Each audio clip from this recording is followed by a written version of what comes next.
Chapter 6. That Spring. Through the windows of the Butyrki prison every morning and evening in June 1945, we could hear the brassy notes of bands not far away, coming from either Lesnaya Street or Novoslobodskaya. They kept playing marches over and over. Behind the murky green muzzles of reinforced glass, we stood at the wide-open but impenetrable prison windows and listened. Were they military units that were marching, or were they workers cheerfully devoting their free time to marching practice?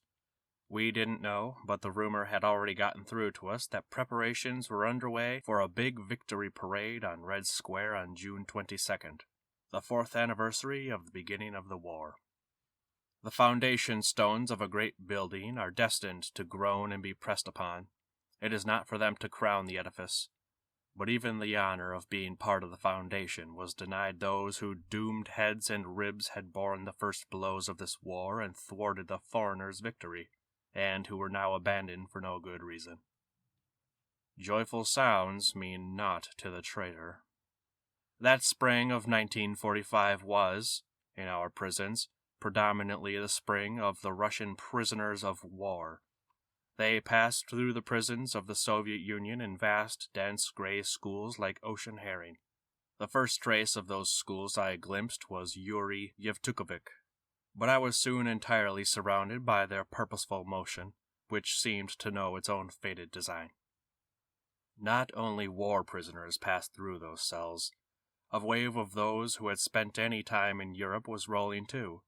Emigres from the Civil War, the Astovsky workers, recruited as laborers by the Germans during World War II, Red Army officers who had been too astute and far-sighted in their conclusions, so that Stalin feared they might bring European freedom back from their European crusade, like the Decembrists 120 years before.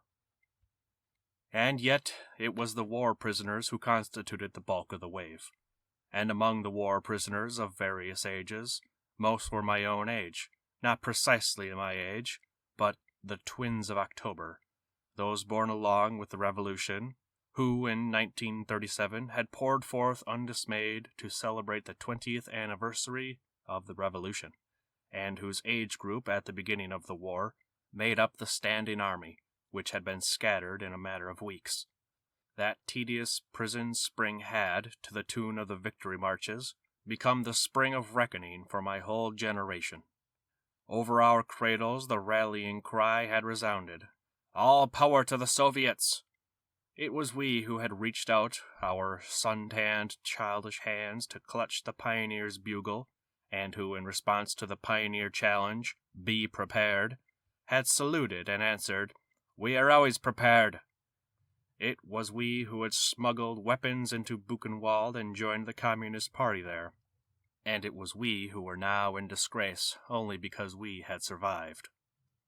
Back when the Red Army had cut through East Prussia, I had seen downcast columns of returning war prisoners, the only people around who were grieving instead of celebrating. Even then their gloom had shocked me, though I didn't quite grasp the reason for it. I jumped down and went over to those voluntarily formed-up columns. Why were they marching in columns? Why had they lined themselves up in ranks? After all, no one had compelled them to, and the war prisoners of all other nations went home as scattered individuals. But ours wanted to return as submissively as possible.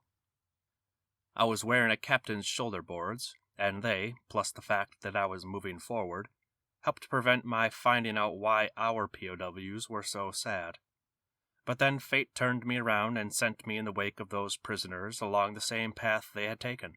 I had already marched with them from Army Counterintelligence Headquarters to the headquarters at the front, and when we got there I had heard their first stories, which I didn't yet understand. And then Yuri Yevtukovich told me the whole thing. And here, beneath the domes of the brick-red Butyrki Castle, I felt that the story of these several million Russian prisoners had got me in its grip once and for all, like a pin through a specimen beetle. My own story of landing in prison seemed insignificant. I stopped regretting my torn-off shoulder boards. It was mere chance that had kept me from ending up exactly where these contemporaries of mine had ended. I came to understand that it was my duty to take upon my shoulders a share of their common burden, and to bear it to the last man until it crushed us. Sometimes we try to lie, but our tongue will not allow us to. These people were labeled traitors, but a remarkable slip of the tongue occurred, on the part of the judges, prosecutors, and interrogators, and the convicted prisoners, the entire nation, and the newspapers repeated and reinforced this mistake, involuntarily letting the truth out of the bag. They intended to declare them traitors to the motherland, but they were universally referred to, in speech and in writing, even in the court documents, as traitors of the motherland. You said it. They were not traitors to her. They were her traitors. It was not they, the unfortunates, who had betrayed the motherland, but their calculating motherland who had betrayed them, and not just once, but thrice.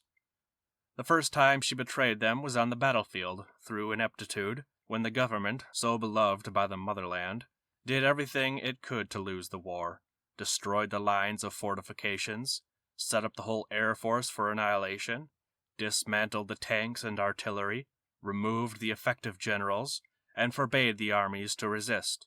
And the war prisoners were the men whose bodies took the blow and stopped the Wehrmacht. The second time they were heartlessly betrayed by the motherland was when she abandoned them to die in captivity. And the third time they were unscrupulously betrayed was when, with motherly love, she coaxed them to return home, with such phrases as, "The motherland has forgiven you! The motherland calls you!" and snared them the moment they reached the frontiers. It would appear that during the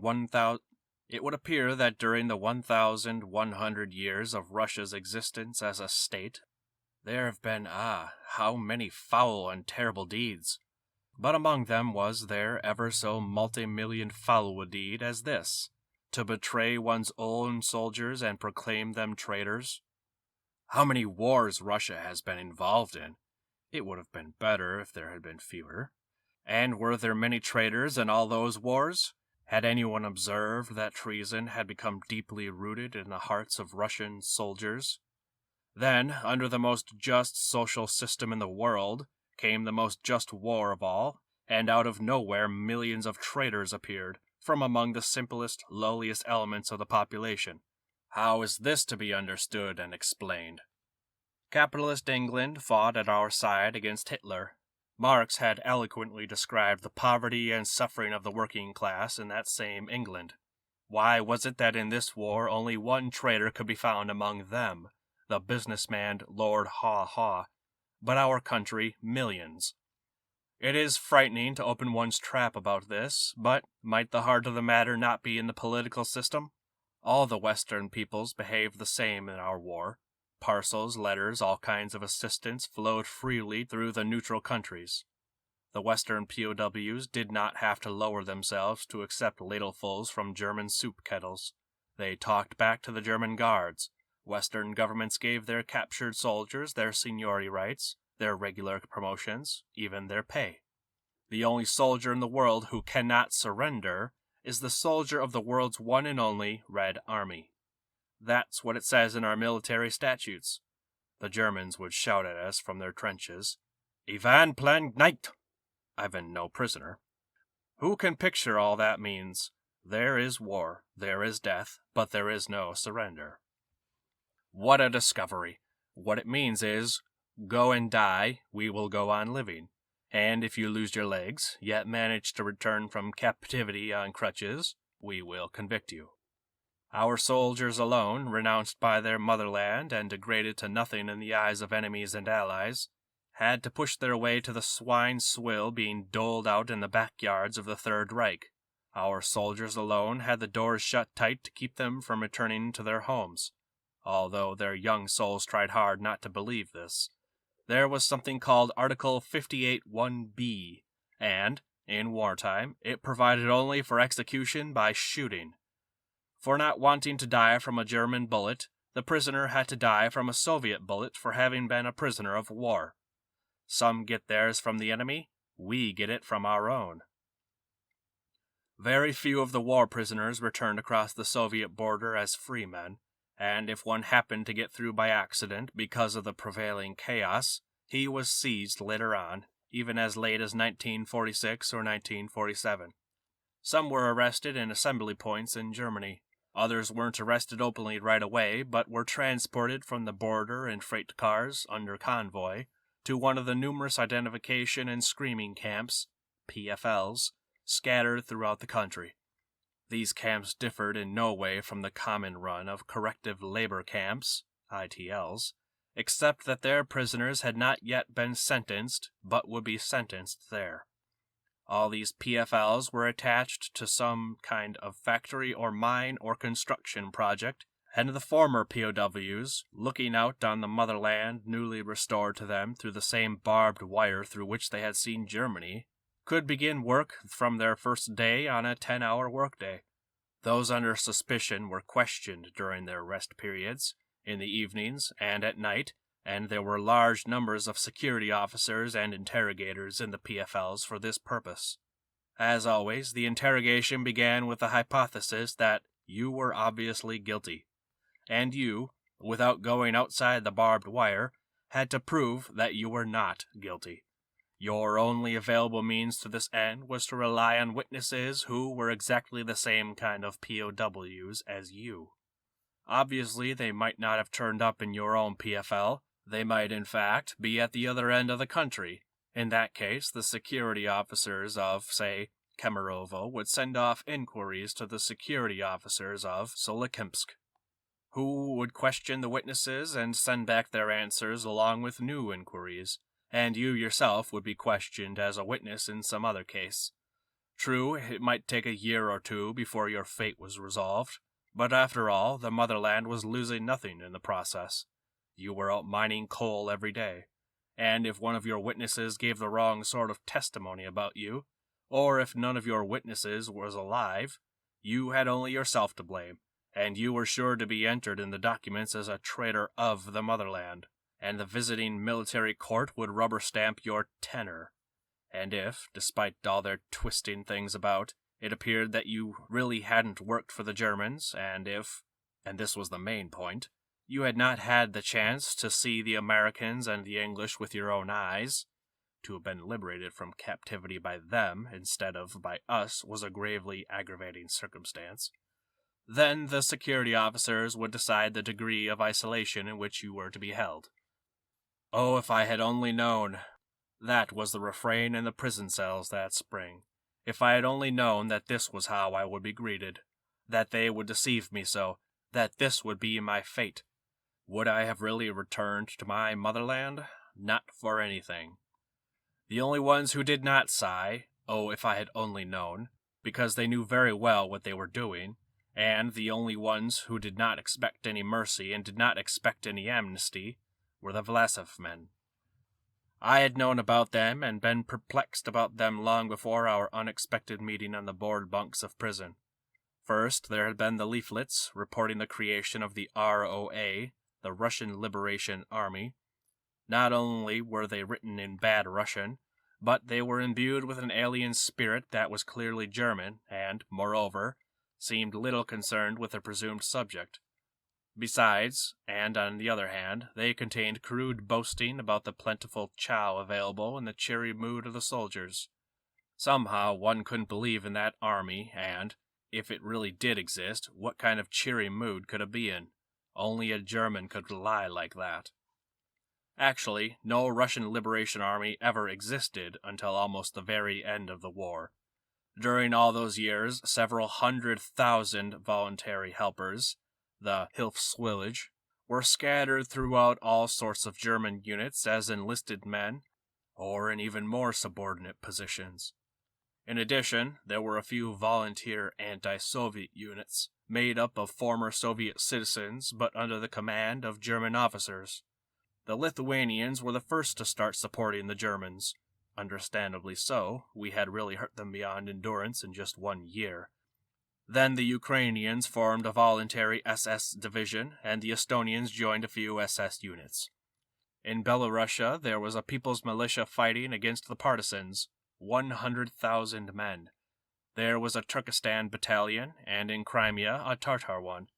All this was a harvest of what the Soviets had sowed, like the senseless persecution of Islam in Crimea, whose far-sighted conqueror, Catherine II, had assigned state funds to build new mosques and enlarge others.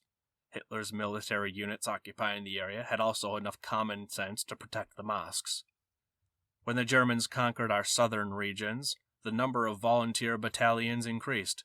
There was a Georgian one, an Armenian one, a battalion of the northern Caucasus peoples, and 16 Kalmyk battalions, and there were almost no Soviet partisans in the south. During the German retreat from the Don region, about 15,000 Cossacks followed the German army. Half of them were able to fight. In the Bryansk region near Lukot in 1941, before the arrival of the Germans, the local population dissolved the kolkhozes and readied itself to fight the Soviet partisans. The autonomous region that was then created remained in existence until 1943, headed by an engineer, Voskoboynikov. It had 20,000 armed men whose flag bore the image of St. George. They called themselves the Russian National Liberation Army.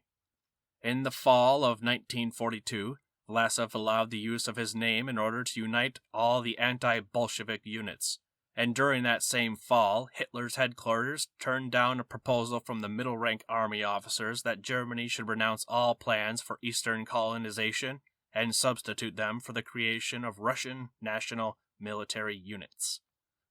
Vlasov had only just made his fatal choice and taken the first step on this road when he became entirely useless except for propaganda purposes. The situation never changed until the very end. Wearing a homemade brown uniform which did not belong to any army, with the red lapels of a general's coat but without any insignia of rank, Vlasov made his first trip in March 1943, and a second one in April. These trips caused much enthusiasm among the Russian populations. They seemed to prove that a Russian national movement was being born and that an independent Russia could be resurrected. Vlasov made public appearances in the theaters of Smolensk and Pskov, both filled to capacity. He spoke about the goals of the liberation movement and then proceeded to declare openly that National Socialism was unacceptable for Russia, but that, on the other hand, it was impossible to overthrow the Bolsheviks without the Germans. Just as openly, people asked him whether it was true that the Germans intended to turn Russia into a colony and the Russian people into beasts of burden. They asked, "Why has nobody so far stated clearly what will be Russia's future after the war? Why don't the Germans allow Russia self-government in the occupied regions? Why must the anti-Stalin volunteers fight under the command of German officers?" Vlasov answered these questions with some embarrassment, displaying more optimism than he could truly have felt at that time. The German General Headquarters reacted with an order issued by Marshal Keitel. In view of the incompetent and shameless declarations made by the prisoner of war, Russian General Vlasov, during his trip to the Northern Army Group, which was undertaken without the Führer and my knowledge, he is to be immediately transferred to a POW camp. The general's name could be used only for propaganda purposes, and if he were ever to make a public statement again, he would be turned over to the Gestapo and rendered harmless. Those were the last months during which millions of Soviet people were still out of Stalin's reach and could fight against Bolshevik slavery and organize their own independent existence. But the German leadership had no hesitations. On June 8, 1943, on the eve of the Kursk-Orlov battle, Hitler confirmed that a Russian independent army would never be created and that Germany needed Russians only as manpower. Hitler was unable to understand the historical fact that the opportunity to overthrow a communist regime can come only from a popular movement, from an uprising of the long-suffering population. But Hitler was more afraid of such a Russia and such a victory than of a defeat. Even after Stalingrad, even after he lost the Caucasus, Hitler did not notice anything new. While Stalin was assuming the role of the supreme defender of a nation, introducing the old Russian epaulets, restoring the Orthodox Church, and dissolving the Comintern, Hitler was helping him as much as he could by ordering, in September 1943, that all volunteer units be disarmed and assigned to guarding coal mines.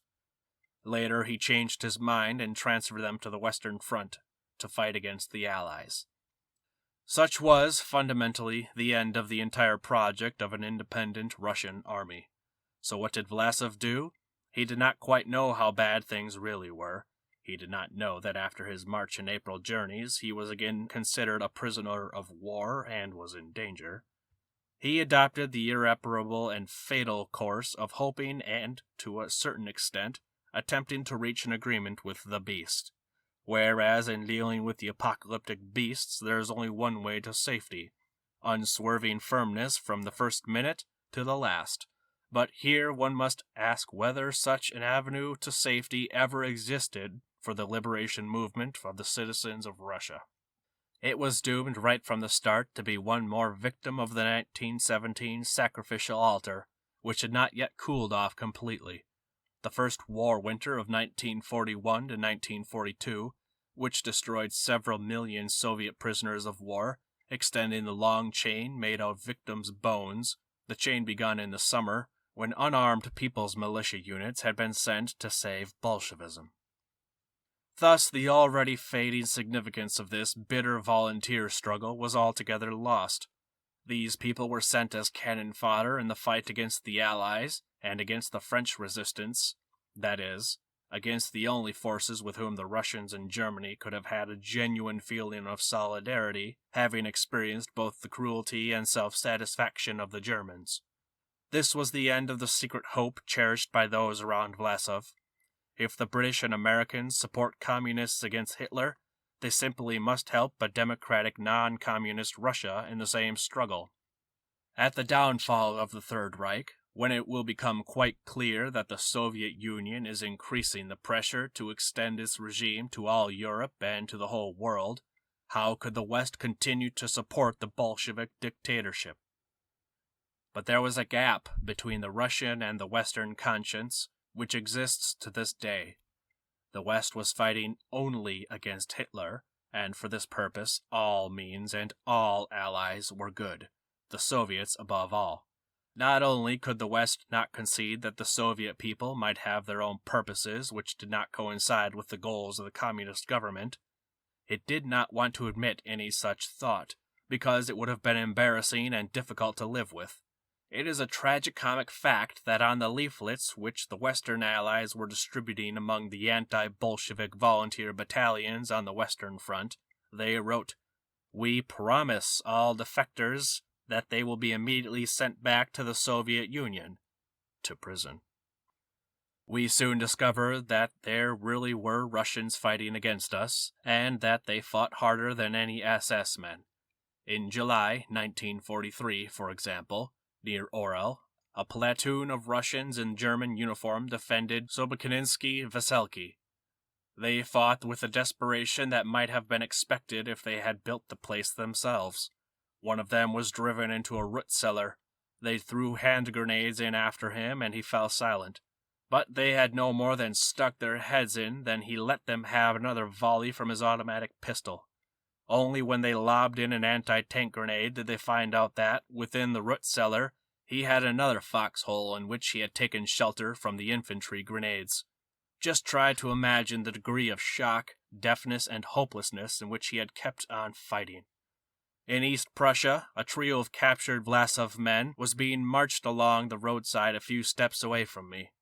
At that moment, a T-34 tank thundered down the highway. Suddenly, one of the captives twisted around and dived underneath the tank.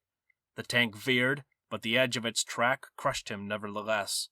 The broken man lay writhing, bloody foam coming from his mouth, and one could certainly understand him. He preferred a soldier's death to being hanged in a dungeon. They had no choice. There was no other way for them to fight. They had no chance to find a way out, to safeguard their lives, by some more cautious mode of fighting. If pure surrender was considered unforgivable treason to the motherland, then what about those who had taken up enemy arms?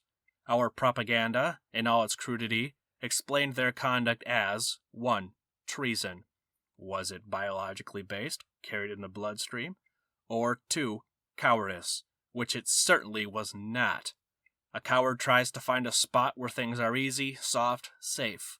and men could be induced to enter the Wehrmacht Vlasov detachments only in the last extremity, only at the limit of desperation, only out of inexhaustible hatred of the Soviet regime, only with total contempt for their own safety, for they knew they would never have the faintest glimpse of mercy.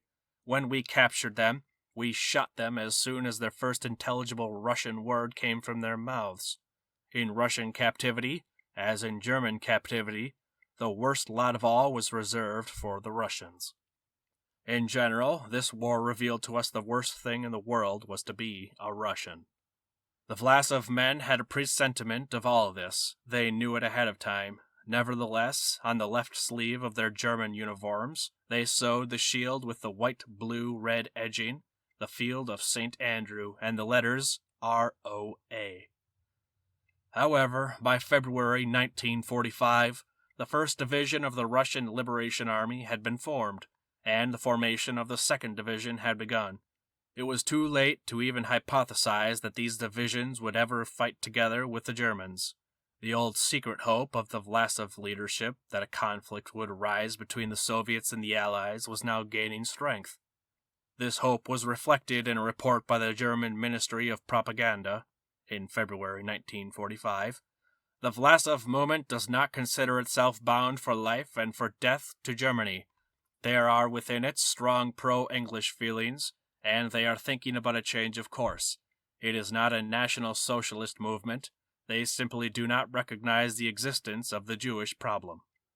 The breakdown of Germany, which by that time was total, made it possible for the commander of the division, Bunyachenko, to take it out of the front line by his own decision. Despite the opposition of the German generals, the division started fighting its way to Czechoslovakia.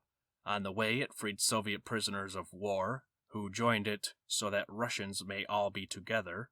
The men reached the outskirts of Prague at the beginning of May. The Czechs had started an uprising on the capital on May 5th and asked them for help.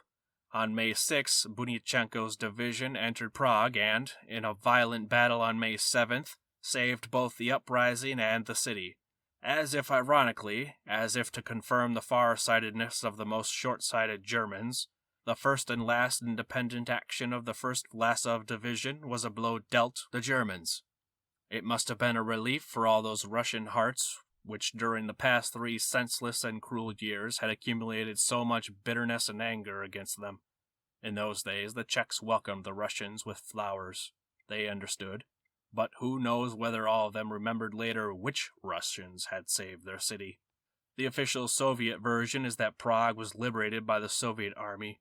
It is true that, in accordance with Stalin's wishes, Churchill was in no hurry in those days to arm the inhabitants of Prague, and as to the U.S. Army, it slowed down its advance in order to allow Soviets to enter the city first. Joseph Smirkovsky, who at that time was a leading Czech communist, did not foresee the distant future and insulted the traitors of the Vlasov units. The only freedom which he wanted had to come from the Soviets. Vlasov consistently refused to escape alone. A plane was ready to take him to Spain. In what must have been a paralysis of will, he gave up and accepted the end. During these last weeks, his activity was limited to dispatching secret delegations in an effort to establish a contact with the British and Americans. The only sense the Vlasovites could see in all these events, so as to justify somehow their long dangling in the German noose, was in getting a chance to be useful to the Allies now that everything was finished. The hope kept glimmering, or rather burning high, that at this time, after the end of the war, the powerful English and American allies would ask Stalin to change his domestic policy. The armies coming from the west and from the east were getting closer and closer. They might well clash over Hitler's crushed remains, and that would be the time when the West could gain by saving and using the anti-Bolshevik Russians. The West simply had to understand that Bolshevism is an enemy for all mankind. But the West did not understand at all. The democratic West simply could not understand. What do you mean when you call yourselves a political opposition? An opposition exists inside your country? Why has it never publicly declared its existence? If you are dissatisfied with Stalin, go back home and, in the first subsequent If you are dissatisfied with Stalin, go back home. In the first subsequent election, do not re-elect him. That would be the honest course. But why did you have to take up arms, and, what is worse, German arms? No, we have to extradite you. It would be terribly bad form to act otherwise, and we might spoil our relations with a gallant ally. In World War II, the West kept defending its own freedom, and defended it for itself. As for us, and as for Eastern Europe, it buried us in an even more absolute and hopeless slavery.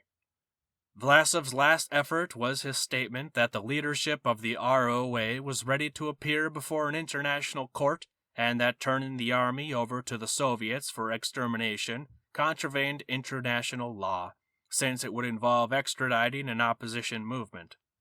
Most of the American military commanders were amazed to learn about the existence of Russians who were not Soviets. They thought it quite natural to hand them all over to Soviet state. The ROA not only surrendered to the Americans, it implored them to accept its capitulation and begged for one thing only: the promise that the Americans would not extradite them to the Soviets. Mid-level American officers who did not know anything about big politics sometimes naively gave such promises, but all of them were broken. The ROA soldiers were deceived. The 1st Division, on May 11th near Pilsen, found itself facing an armed wall of American military men. It was almost the same with the 2nd Division. The Americans refused to consider them prisoners of war and refused to let them go into their zone. In Yalta, Churchill and Roosevelt had signed the agreement to repatriate all Soviet citizens, and especially the military, without specifying whether the repatriation was to be voluntary or enforced. How could any people on earth not be willing to return to their homes? The nearsightedness of the West was condensed into what was written at Yalta. At the same time, in May 1945, Great Britain also acted as a loyal ally to the Soviets. The usual modesty of the Soviet leadership prevented this action from being publicized. The English turned over to the Soviet Army Command a Cossack corps of 40 to 45,000 men, which had fought its way to Austria from Yugoslavia. The extradition was carried out with a perfidy of which is characteristic of British diplomatic tradition. The gist of the matter is that the Cossacks meant to fight to the death or emigrate overseas, maybe to Paraguay, maybe to Indochina, anywhere, as long as they would not have to surrender to the Soviets alive. The British provided the Cossacks with military food rations of extra quality, dressed them in fine British uniforms, promised them that they could serve in the British Army, and even held military reviews. Therefore, the Cossacks did not grow suspicious when they were asked to turn in their weapons, on the grounds that this was necessary in order to standardize their equipment. On May 28th, all officers, from squadron commanders upward, were summoned separately from their soldiers to the town of Judenburg, on the pretext that they would confer with Field Marshal Alexander about the future fate of the army. En route, the officers were surreptitiously placed under a strong escort. The British beat them until they bled, and the whole motorcade was gradually surrounded by Soviet tanks. When they arrived in Judenburg, police vans were waiting, as were armed guards holding lists of names. They could not even shoot or stab themselves to death, since all their weapons had been taken away. Some jumped off the high viaduct into the river onto the stones. Among the generals thus turned over to the Soviets, the majority were emigres, who had fought as allies of the British during World War I. During the Civil War, the British had not had enough time to show their gratitude. Now they were paying their debt. In the following days, the British extradited the enlisted men as treacherously in trains which were covered in barbed wire. In the meantime, a Cossack transport had arrived from Italy carrying 35,000 people. They stopped in the Drava Valley near Linz. There were Cossack soldiers among them, but also many old people, children, and women. None of them wanted to go back to their beloved Cossack rivers. The hearts of the British were not troubled, nor were their democratic minds. The British commanding officer, Major Davies, whose name will certainly survive from now on in Russian history at least, could be exuberantly friendly or merciless as needed. After the surreptitious extradition of the officers, he openly announced on June 1st that there would be a compulsory extradition. Thousands of voices yelled, "We will not go!" Black flags appeared over the refugees camp, where church services were being celebrated non-stop, people arranging their own funeral services while they were still alive. British tanks and soldiers arrived. The order was given through loudspeakers for everybody to get into the trucks. The crowd was singing hymns from the Requiem service. The priests lifted their crosses high above their heads. The young people formed a chain around the elderly, the women, and the children. Then British soldiers started beating them with rifle butts and clubs, grabbing them and throwing them onto the trucks, including the wounded, as if they were packages. As the crowd retreated, first the platform on which the priests were standing broke down under their weight. Then the camp fence collapsed. The crowd rushed to the bridge over the Drava. British tanks rolled on to stop them, but entire families sought death by throwing themselves into the river. Meanwhile, the British units in the neighborhood pursued and shot at the fugitives. The cemetery where the people who were shot or trampled to death were buried still exists in lines. In those same days, just as treacherously and mercilessly, the British extradited to the Yugoslav communists thousands of their regime's enemies who had been Great Britain's allies in 1941. They, too, were to be shot and exterminated without trial. But even that was only the beginning.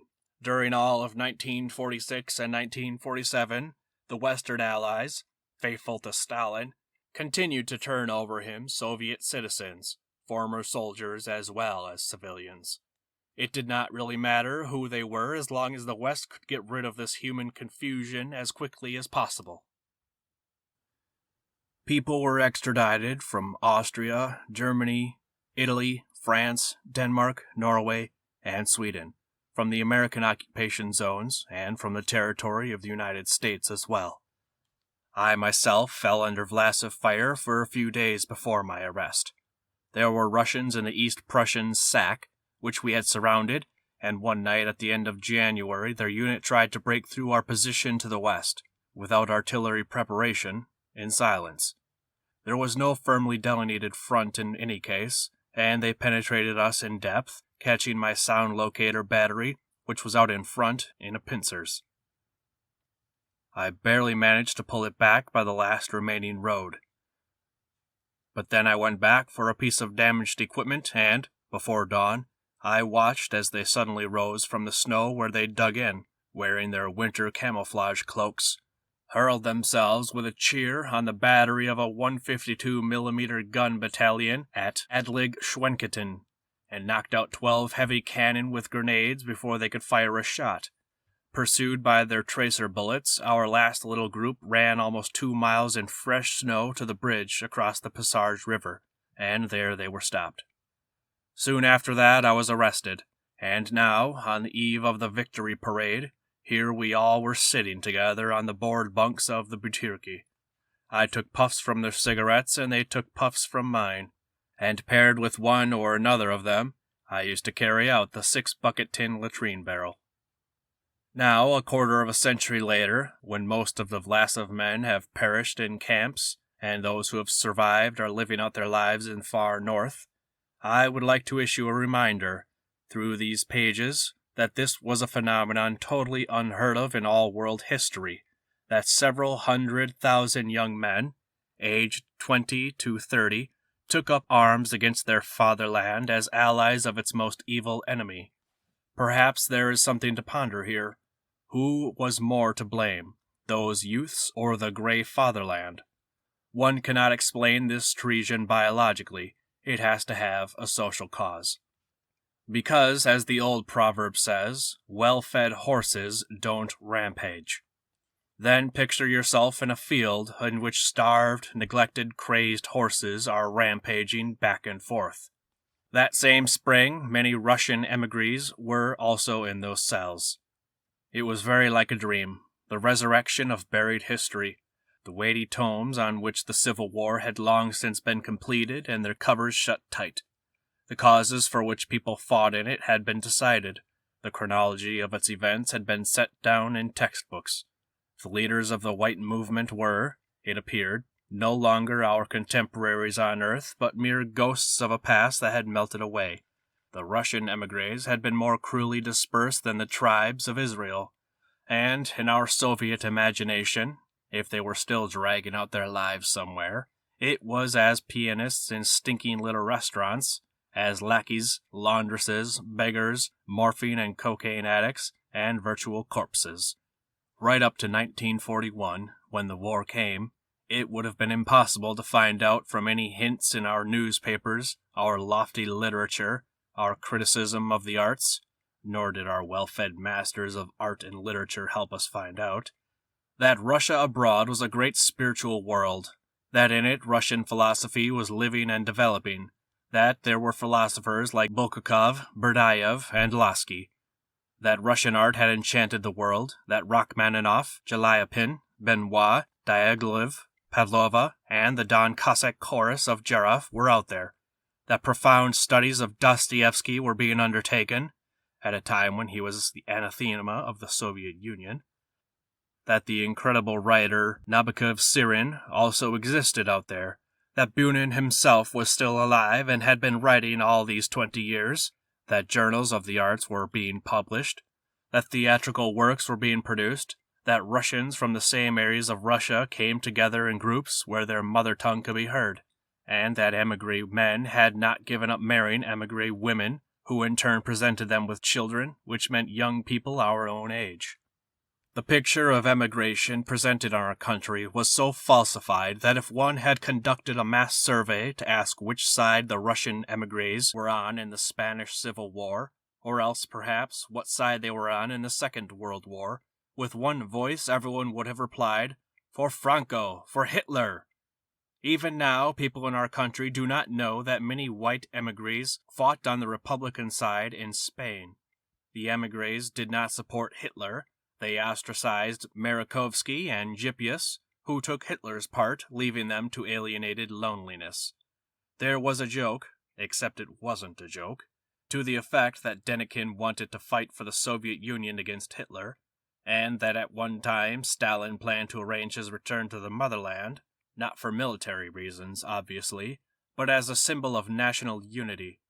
During the German occupation of France, a horde of Russian emigres, young and old, joined the resistance, and after the liberation of Paris they swarmed to the Soviet embassy to apply for permission to return to the motherland. No matter what kind of Russia it was still Russia. That was their slogan, and that is how they proved they had not been lying previously about their love for her. Imprisoned in 1945 and 1946, they were almost happy that these prison bars and these jailers were their own, Russian, and they observed with surprise the Soviet boys scratching their heads saying, "Why the hell did we come back? Wasn't there enough room for us in Europe?" But, given that Stalinist logic which said that every Soviet person who had lived abroad had to be imprisoned in camp, how could the emigres possibly escape the same lot? In the Balkans, Central Europe, Harbin, they were arrested as soon as the Soviet armies arrived. They were arrested in their apartments and on the street, just like Soviet citizens. For a while, state security arrested only men, and not all of them, only those who in one way or another revealed a political bias. Later on, their families were transported to exile in Russia, but some were left where they were in Bulgaria and Czechoslovakia. In France, they were welcomed into Soviet citizenship with honors and flowers, and sent back to the motherland in comfort, and only when they got to the USSR were they raked in. Things dragged out no longer for the Shanghai emigres. In 1945, Russian hands didn't reach that far, but a plenipotentiary from the Soviet government went to Shanghai and announced a decree of the Presidium of the Supreme Soviet extending forgiveness to all emigres. Well, now, how could one refuse to believe that? The government certainly couldn't lie. Whether or not there was actually such a decree, it did not, in any case, tie the hands of the organs. The Shanghai Russians expressed their delight. They were told they could take with them as many possessions as they wanted, and whatever they wanted. They went home with automobiles. The country could put them to good use. They were told they could settle wherever they wanted to in the Soviet Union, and, of course, work at any profession or trade. They were transported from Shanghai in steamships. The fate of the passengers varied. On some of the ships, for some reason, they were given no food at all. They also suffered various fates after reaching the port of Narkotica, which was, incidentally, one of the main transit centers of Gulag. Almost all of them were loaded into freight cars like prisoners, except that they had, as yet, no strict convoy, and there were no police dogs. Some of them were actually delivered to inhabited places, to cities, and allowed to live there for 2 or 3 years. Others were delivered in train loads straight to their camps and were dumped out somewhere off a high embankment into the forest beyond the Volga, together with their white pianos and their jardinières. In 1948 to 1949, the former Far Eastern emigres who had until then managed to stay out of the camps were scraped up to the last man. End of Chapter 6.